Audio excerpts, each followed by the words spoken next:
can't, the next step. Yes, What's the next step if they can't? that would be 911. You're gonna call 911 once the behavioral specialist can't handle the situation. Prior to that, you didn't say that. You said the behavioral specialist can't handle the situation, you'd file a 302. You'd do a 302. Well, 302 would be through the 911. I'm sorry, can you say that again? Dave, sorry. 302 would be done through calling 911. Okay, and who on your staff is gonna fill out the 302 paperwork? Because if the police didn't witness anything firsthand, they can't fill out the 302 paperwork. So who would typically do that? The person who is witnessing The staff member? Okay, first of all, I need you to just keep face making more. Okay. And don't talk until he finishes answering the question you asked him, please. So in the event that the direct support professional was alone on scene, they would be the one to justify the 302 and sign that paperwork. If the frontline supervisor responded, typically they would take over at that time to give that DSP a break from the situation.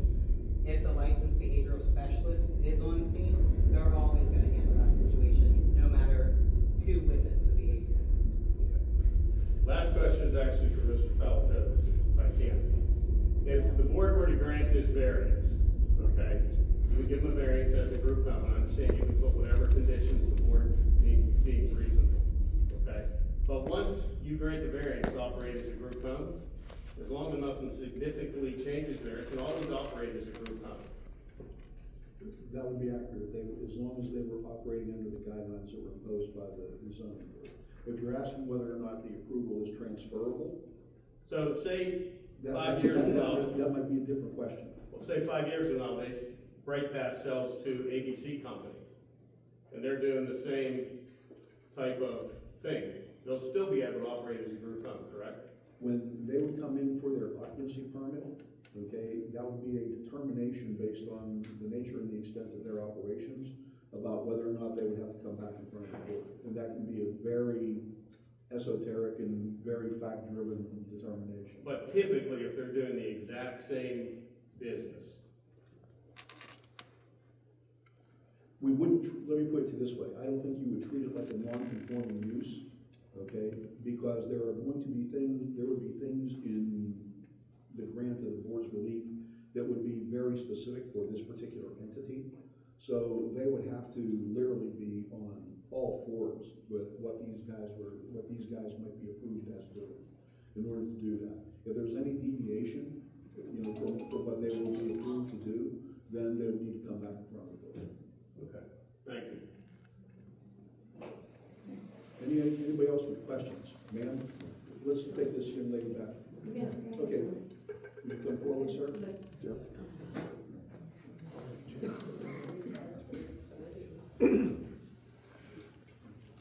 Questions? Jim Fallis, VALAS, 200 Laura, 4 houses down from the residence. My questions are, so behavioral issues, does that entail recovering drug addicts? Not typically, no. Okay, but could it? It could, I guess. Okay, I've never had that happen, but it could. okay, so it's not just like developmental issues or? They would have to have an intellectual disability or a developmental disability to qualify for the consolidated waiver. Okay. That doesn't mean that they're not intellectually disabled and have a drug issue. Okay. But, so there could be recovering drug addicts? I'm not saying that there is, I'm just saying there could be, it's a possibility. Okay, that was really my only concern, so that was my question. Thank you. Thanks, Jim. Ma'am, do you need a break? No, Okay. thank you.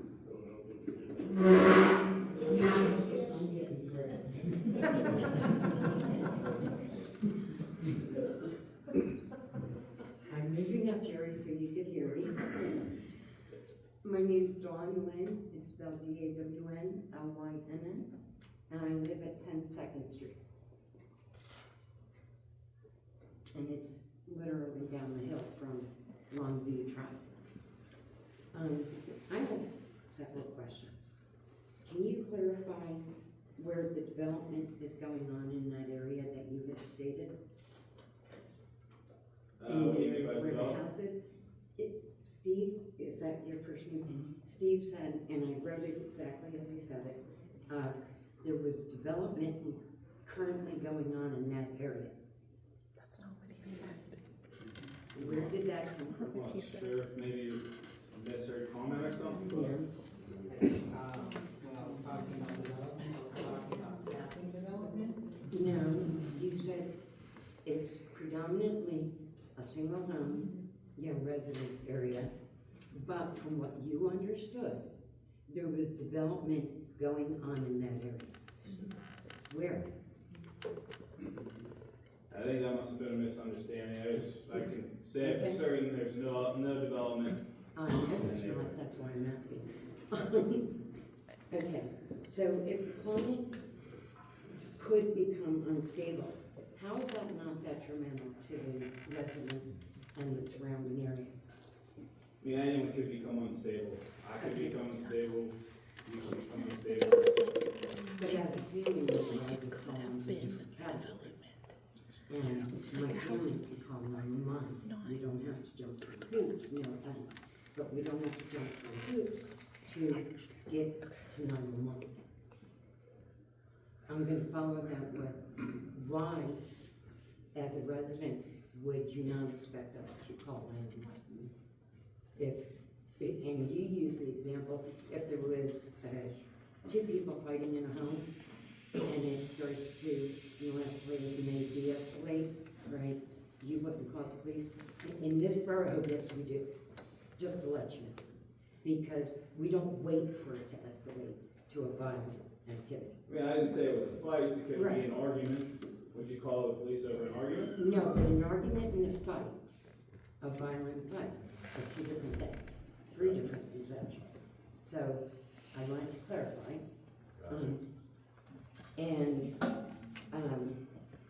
You said about you could have the client on a 302 hold, 72-hour hold. I'm also a nurse, so I know what it entails. In the state of Pennsylvania, we have that anybody call if we're witnessing harmful behavior in themselves or others. So why would we not call 911 in order to say we want to file a 302? Because this person's acting out in the middle of the street. My granddaughter was out here, when they went off. Just using an example. And we're not telling you that you can't call 911. You can't hear you back there, I can tell you that right now. We're not telling you that you can't call 911. If you feel that you're unsafe and that you need to call 911 before we call 911, you absolutely could. We're not here to take that right away from you. We're here to give everyone the rights that they deserve. So I'm not sure why you think that we're telling you not to call 911. Well, because you said that you would issue a phone number for the surrounding residents to be able to call, a supervisor, and you'd like 911 as your last response. Our last response is 911 because we're being paid to provide the service to the individual, and we know the individual, and we have personalized plans for that individual. If you call us to let us know of an issue, file a grievance, we can go through that process and try to make everyone happy in the situation. But if you feel that you're unsafe in your neighborhood and you need to call 911, I'm not going to stop you from doing that. I have no right to stop you from doing that. Okay, just wanted to find out why.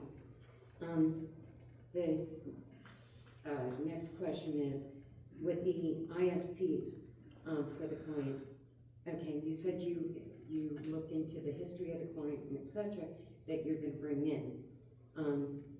And how do you determine, if you don't have a degree in the field, of it, how do you determine which client might be safe for like a 2 or 3 hour alone time?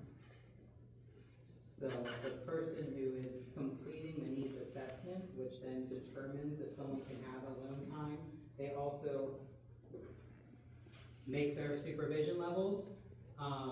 They do have a degree They have to have a degree in psychology or a like field to be able to make that determination. And we also have assessment templates to make sure that we're asking the correct questions for those assessments. Okay. And I know you said you're a registered pharmacist. Well, doctor.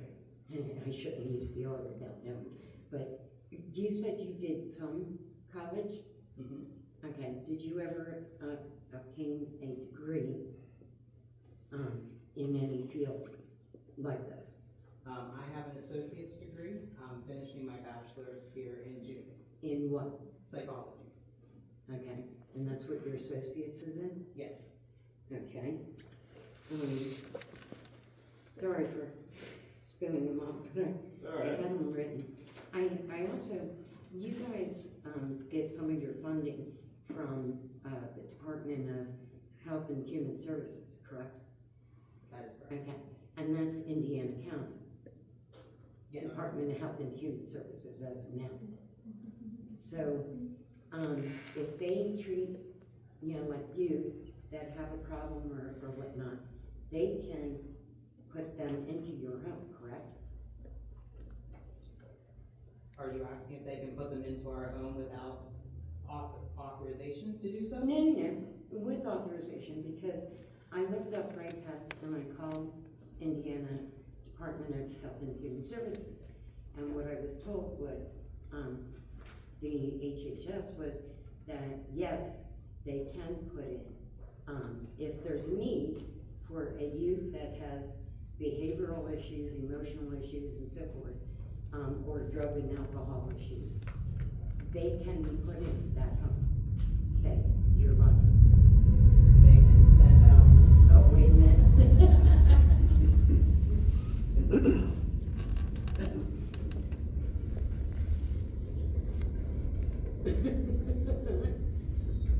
It's a long one.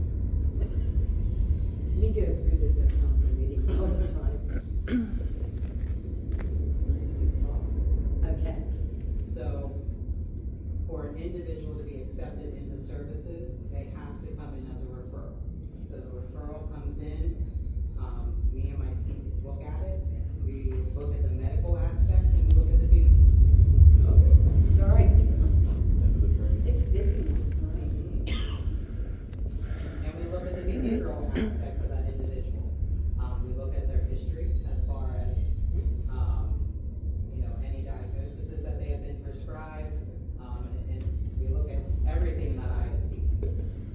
We then go meet that individual wherever they are, if it's in school, if it's in their community, if it's at home, wherever they are. And then from there, we continue to have contact with that person to then decide if we're going to provide services to the individual.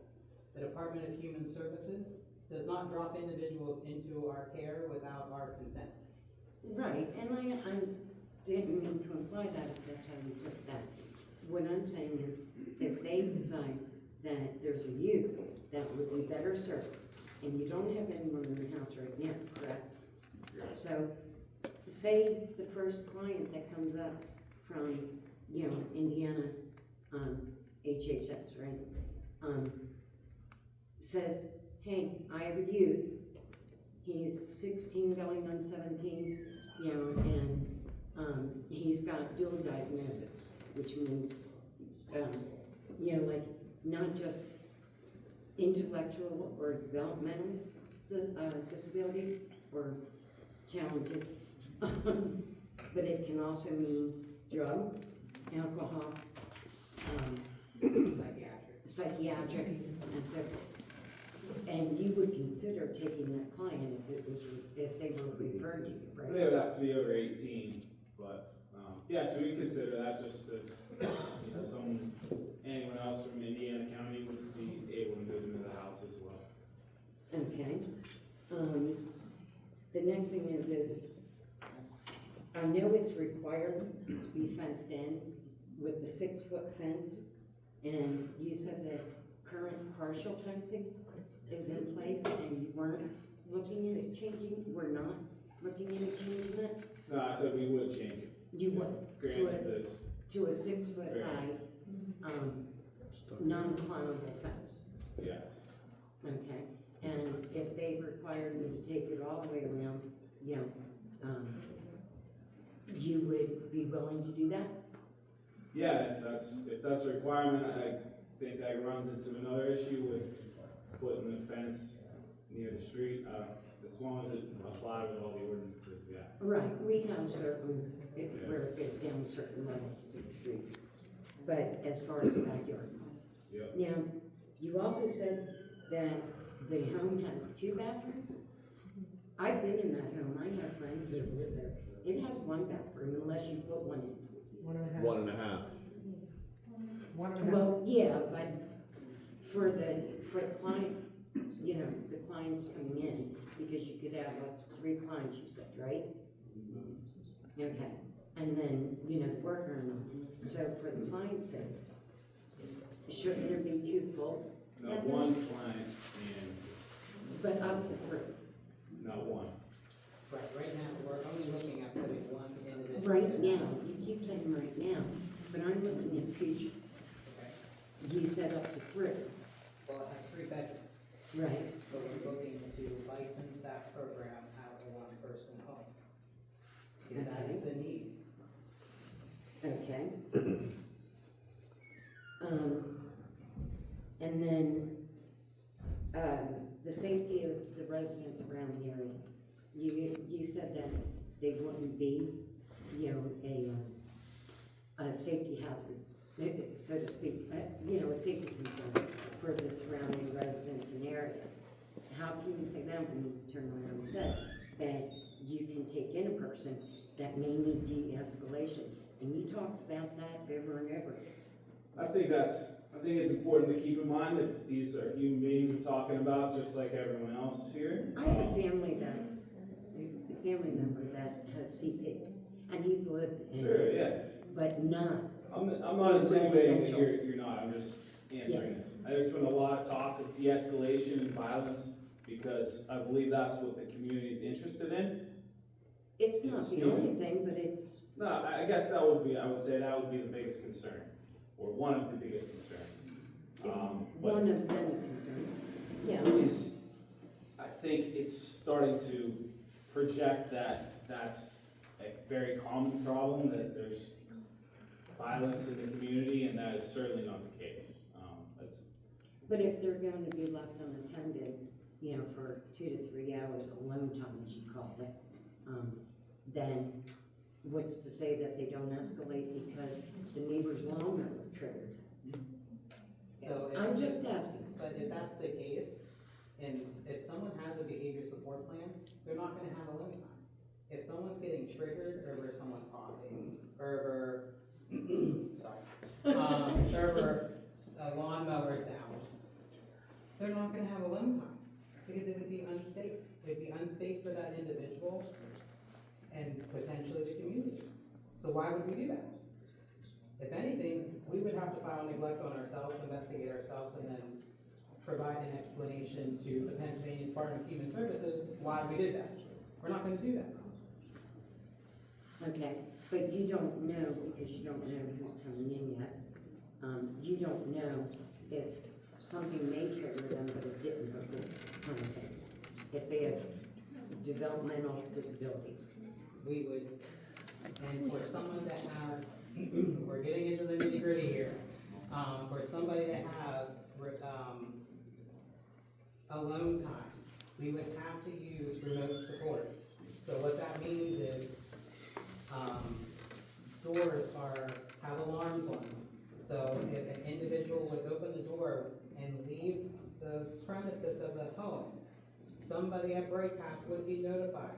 If we are unable to get there within a certain period of time, as outlined and deemed in the ISP and the assessment, we would then have to call 911 if we think that the situation is unsafe.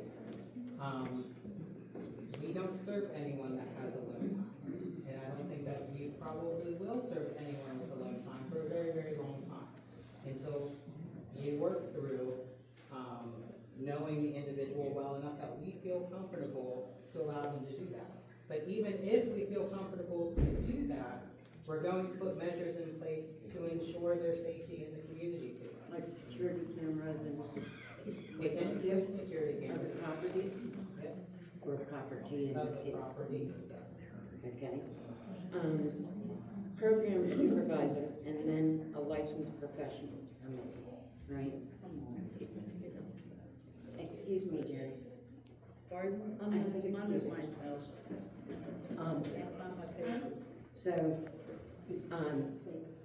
if they don't need a degree, the first line is supervisor, right? Of any sort. But the one who's being called in does. How long has that taken at other homes that you have? For a response from the licensed behavior specialist. You can, I can't hear, you can hear them back there? I can. I can. No, can we, tone it down in the back, please? You've been hushed. Way to go. Okay, so. The first line of supervisor, program supervisor would be first line. They don't have to have a degree. Correct. Okay, of any sort. And I know, was it Kim that asked about the hours of training, being 50, okay, online, right? The licensed professional, how long has it taken in your other homes to come into, a home where a client needed de-escalation? We haven't had to have the licensed behavior specialist who actually respond in person to a home. And how many homes do you currently have? Not the ones that are being We put in. have two that are open and running. Open and running. And how long has that been? It's been since July of 2024, we opened our one home, and then in December, we opened another. Okay. And what happens if a staff member, that's supposed to be like looking after this client, ends up falling asleep? You and I aren't gonna know it, what's to say that that client doesn't go out of the home and then the property, off the property? So all of our doors have alarms on them regardless. So if the individual would open the door during the night, if that staff person is sleeping, which they're not supposed to be. I know, but it happens. Yeah, I mean, I'm not gonna sit here and lie to you, yeah, it does. I know it does. So if that door opens, that screeching door alarm is gonna go off, and it's gonna wake up anyone in that house. Okay. Not the neighbors, just in the house. Okay. That was all the questions that I had. Thank you both very much. Thank you. I've heard your smoke detector doing all things. No, I'm fine. Anybody else with questions? I have a question Ma'am, can you come forward? for you guys, is that okay? No, for that, No. okay. Any other questions for the I'm still on that. VOD, 120 Longview. You mentioned violence, and the other gentleman asked about, you could have drug rehab people there. So if you could have drug rehab people there, you could probably have people that have committed assault and battery and thieves and whatever. My question is, do you do a background check on your clients? And what would it take for you not to accept a client if they did have a bad criminal record? So we don't do background checks on our clients, because everything is in the ISP, because they have that open case with the state. So everything has been documented as far as hospitalizations, criminal activity, if they've been, in the judicial system for any reason. That's information that we would need to know to effectively support that person. What was the second part of the question? What would it take for you not to accept them? It was. I mean, if they have a criminal record, and you see that, well, we're gonna put them in that neighborhood, it's okay, I mean. So again, we want to match the individual with the home, just like we match our staff with the individual. So We're not going to put somebody in a neighborhood full of kids or, elderly people who is violent. That's not best for anyone involved. That would be unsuccessful, and we'd end up needing to use that individual anyways, and ultimately, put a bad name in the community for us. And that's not what we're here to do. I understand that, so you're gonna take someone that is a criminal, and if they're not a violent criminal, you're gonna put them next to me. I personally believe to look at the person for who they are now.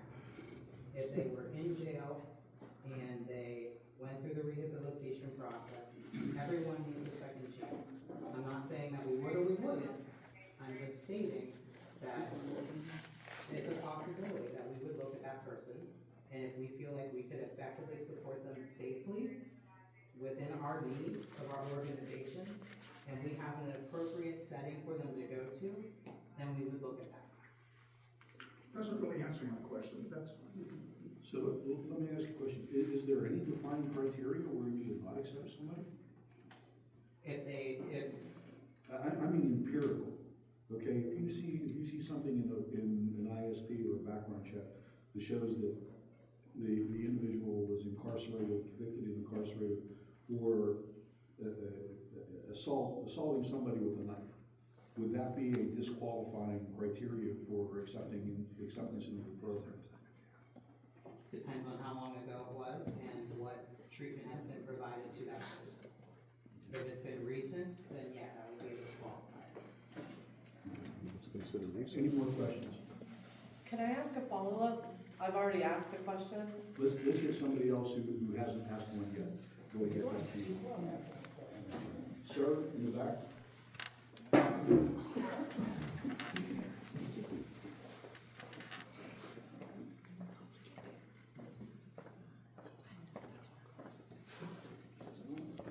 Good evening, Terry Nims.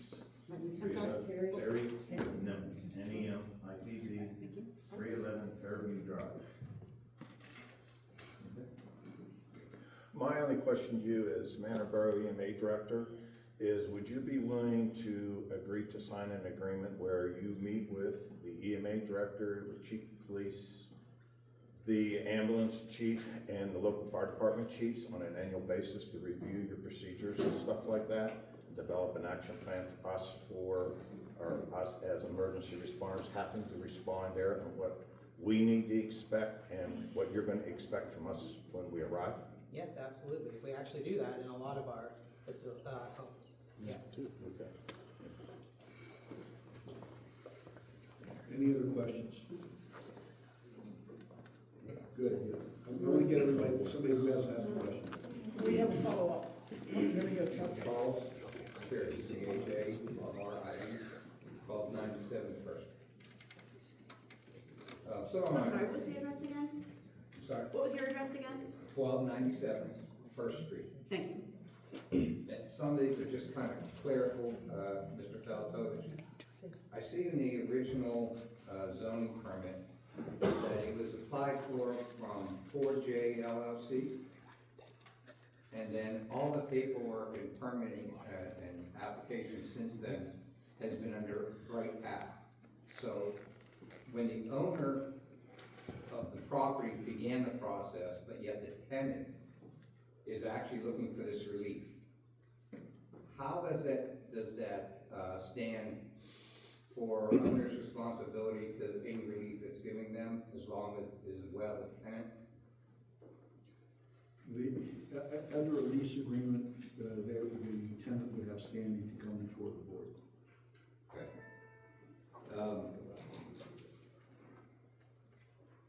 You mentioned about a supervisor that handles North Huntington and Penn. So here in Manor, is that the same person who would answer the call here? No, each home has its independent supervisor. So if that supervisor gets the first call that there's a situation, could they be counties away? Not typically. Or no. would they be in Westmoreland County? I mean, do you have a supervisor for answering calls from North Ironton and Kent, correct? Yes, Okay. So you get a call on the one from Kent, where is that supervisor physically located? in Westmoreland County. Okay, where in Westmoreland County? That could be a long way away. Irwin. Irwin? Yes. So a resident of Irwin is on your staff to answer calls to North Huntington and Penn. Yes. And it would not be for this site? We only have one supervisor hired for another program that is currently in the works of opening, and he is responsible for the North Huntington location. Okay, but he will or will not be for Manor? He will not be for Manor, no. Okay, No so you're gonna bring supervisor. someone else in Correct, to be that supervisor in Manor? correct. And today, we have no idea where that person could live, because you haven't hired him yet? So you haven't hired anyone yet to working in the home. You haven't hired anyone to supervise. You haven't even got your list together of who could possibly live in it. But you're here getting relief to be able to do all those things you haven't done yet after this fact? I mean, I would just be putting the cart before the horse. You would never hire staff before we had approval for. If I was doing it, I'd have staff from another location moved in for the purpose of getting this permit, so you could present yourself as an operating business. Because realistically, that site is not operable if they give you relief. You still have to now go through a lot of the process that they don't know how this can turn out there. Okay, but,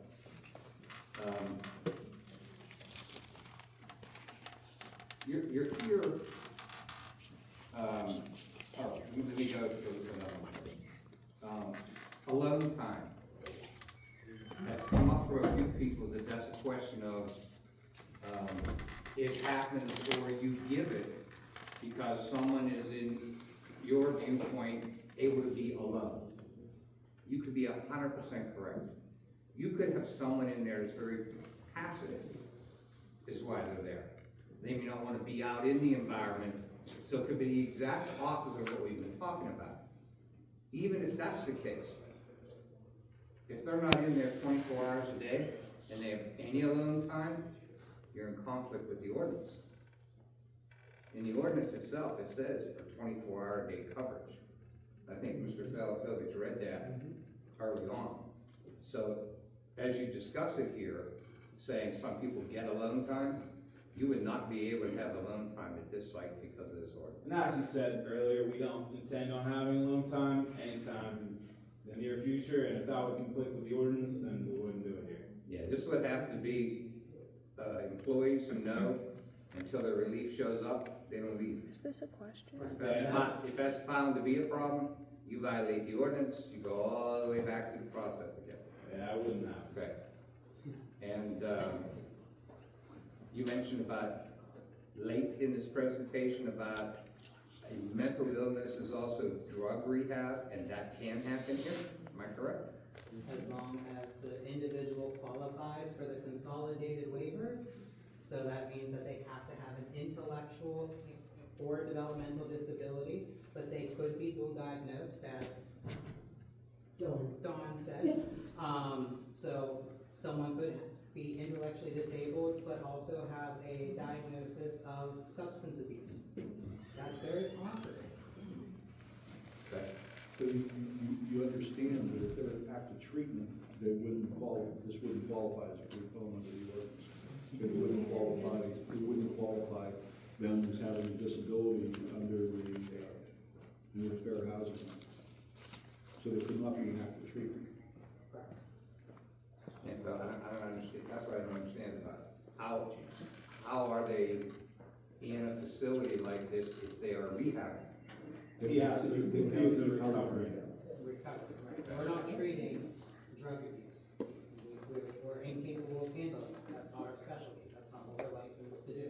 Okay, and you are aware you are applying for a single occupancy forever? If you want to put a second person in, you're back here again? Yes.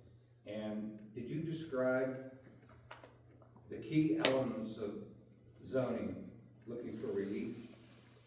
The number one last thing is your hardship of how you could do this nowhere else.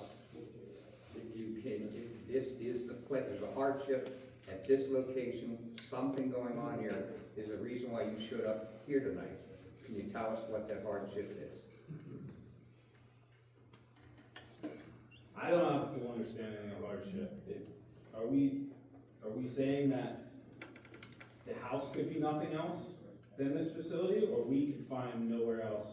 No, that you would have to show to the zoning hearing board, demonstrate, and you have the burden of demonstrating that this property could not be used for a purpose that is permitted in the R1 zoning district, which means that it could not be occupied by something other than a group home. It couldn't be occupied by just a single family. There would have to be something about the property that would disqualify it from that. Just lost the whole thing. Okay. All right, thank you. Any follow-up questions? Come on. Well, now, Say your name. Marcy Westwood. Do you need the address again? No. You said 18 years and older, and that you do look at their history, their criminal history. How does that pertain to juvenile records? Those are sealed. So if they have a history and they're a juvenile, that is in the ISP still. That will always be in the ISP. For any kind of domestic What do you mean domestic? behavioral, any kind of adolescent, sexual assaults or anything like that. Yeah. Because my experience with behavioral health is juvenile records remain sealed. And that is the case in like the PA patches and things like that. But when it comes to the ISP, those things are documented in the ISP. So then my follow-up question is, and I forget your name, I'm sorry. John? John, you've drawn that we are all focused on possible bad outcomes, right? Or escalations or crises management and things like that. You have operated for 6 months of last year, 3 months of this year. Do you know the national statistic to other group homes then to say that we are only focused on something that doesn't happen? I didn't say that was a bad thing. I would have the same concerns about my own community, and if something unknown to myself was happening, I would ask the same questions. I just was trying to answer a question that seemed to be a lot of people had. Okay.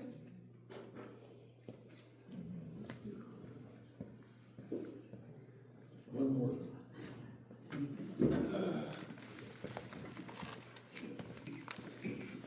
My name's Tom Karetich. Repeat.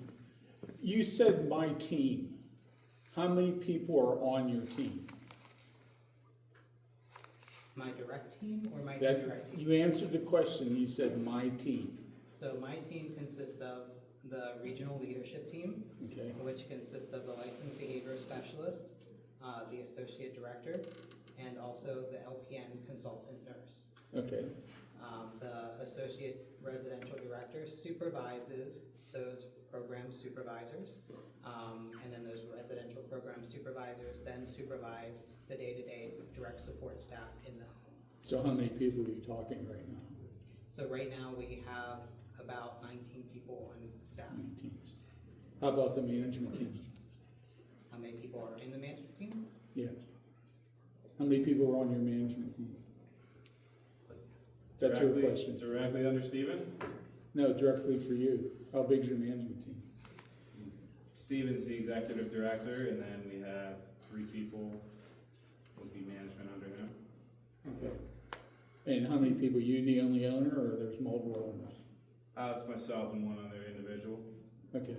So that's it? You're the Yep. 2 of you and this team? Okay, thank you.